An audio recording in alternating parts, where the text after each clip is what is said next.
नमस्कार। साहित्य तक के बुक कैफे के एक दिन एक किताब में मैं जयप्रकाश पांडे आपका स्वागत करता हूं। और आज मैं वरिष्ठ साहित्यकार, कथाकार, कवि, बाल साहित्यकार प्रकाश मनु की पुस्तक आत्मकथा, उनकी आत्मकथा के पहले खंड मैं मनु के साथ उपस्थित हूँ। प्रकाश मनु बच्चों के जाने माने लेखक हैं। उन्होंने ढेरों सारी पुस्तकें लिखी, कई उपन्यास लिखे, बहुत सारे कहानी संग्रह लिखे और हिंदी बाल कविता का इतिहास उन्होंने लिखा, हिंदी बाल साहित्य का इतिहास लिखा।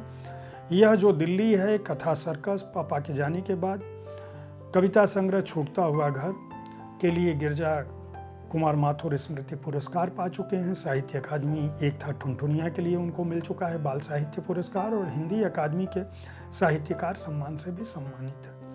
लगभग 3 दशकों से हिंदी साहित्य को अपनी उपस्थिति से प्रकाश मनु चौंकाते रहते हैं। बतौर मनुष्य उनकी अपनी व्याप्ति है, उनकी सहजता, सरलता, मृदुता और चेहरे पर हर समय रहने वाली मुस्कान उनके प्रशंसकों को उनसे बांधती है।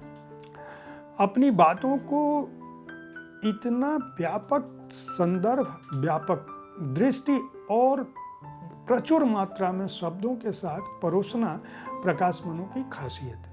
वह किसी भी विषय को, किसी भी बिंदु को, किसी भी व्यक्ति को देखने मात्र से अगर चाहें तो उस पर 10, 15, 20 पन्ने लिख सकते हैं। यानी कथा, कथ्य, शैली और भाषा, इन सब पर उनकी एक गहरी पकड़ है। लेकिन मनु का बचपन कैसा था? प्रकाश मनु जब पैदा हुए तो उन्होंने किस रूप में अपने जीवन को देखा, समझा, उनके बचपन की जिज्ञासाएं क्या थी और क्या बतौर साहित्यकार उनको इस बात का आभास था कि वे जो कुछ पढ़ रहे हैं वह उन्हें किस दिशा में ले जाएगा। यह पुस्तक उसी की बानगी है। इसमें उनका परिवार, उनके भाई, उनके गुरुजन और उनका बचपन पूरी तरलता से, पूरी सरलता से और पूरी शिद्दत से उपस्थित। इस पुस्तक में जो अनुक्रम है, मैं उनकी बात करूं, उन्होंने वहां से शुरुआत की है जब उनको बचपन में कुक्कू कहकर बुलाया जाता था और वो बहुत छोटे थे। उन्हें अपने दादा दादी, अपने पैतृक घर, अपनी माँ, अपने पिता की याद है, अपने भाई की याद है। अपने गोरेपन के चलते कुक्कू कहा जाना याद है। और यहाँ से वो शुरू करते हैं और जो अध्याय है, मैं सारे अध्यायों का जिक्र कर दूं, उससे आपको समझ में आएगा कि प्रकाश मनु किस रूप में चंद्र प्रकाश बिग से प्रकाश मनु बनने की अपनी कहानी कहते हुए अपने माँ, अपने गांव, अपने विद्यालय, अपनी धरती, अपने भाई और अपने अतीत को किस मार्मिक ढंग से रखते हैं और क्यों इसे उनके प्रशंसकों को पढ़ना चाहिए या पढ़ा जाना चाहिए। पहला अध्याय है मैं यानी कुक्कू। दूसरा माँ की वे ममतालू आँखें। चंदर मैं नवा चखा। कुछ सत्रें पिता के बारे में। गुड़गुड़ हुक्का, घर परिवार का पुराना इतिहास। बड़ी बहन जी और बाबूजी। कृष्ण भाई साहब, वह मुस्कुराता चेहरा। सर्दियों की धूप और तालाब का किनारा। बचपन के किस्से कहानियों की सतरंगी दुनिया। काठ की तख्ती, मिट्टी का बुदक्का। स्कूल के वे अबोध दिन। हमारा जेब खर्च और वे 5.5 आने। चमचम सिक्के और मेवालाल की मिठाई। नया घर, पुराना घर। बचपन के खेलों का तिलाश। बिजली एक जादुई शय। श्याम भैया मेरे बचपन के हीरो भी, गाइड भी। जीवन का एक नया झरोखा। बड़ा स्कूल यानी इंटर कॉलेज। एक थी चीटी, एक थी फाख्ता। चीनी आक्रमण और घायल हिंदुस्तान का जज्बा। चश्मे वाला कुक्कू। किस्सा चंदा मामा का।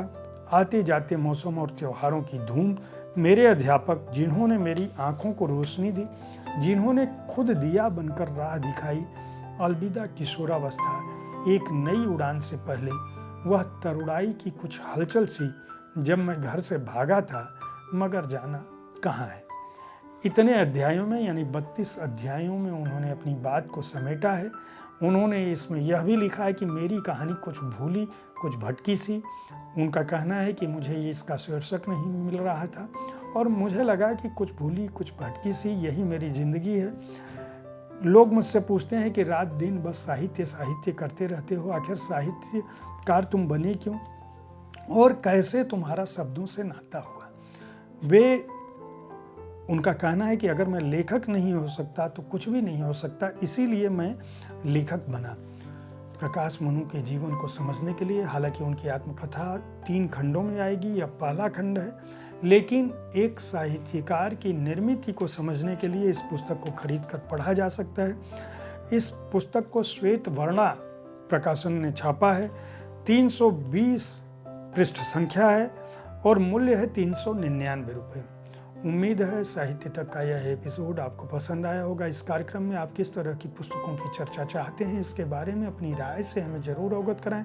हमारी कोशिश होती है कि विविध विधाओं की पुस्तकों के साथ आपके पास पहुंचे, ताकि आपको अच्छी पुस्तकों के चयन में आसानी हो। कल ठीक इसी समय ऐसी ही किसी एक पुस्तक के साथ मैं फिर आपसे मिलूंगा। तब तक देखते रहें साहित्य तक। धन्यवाद।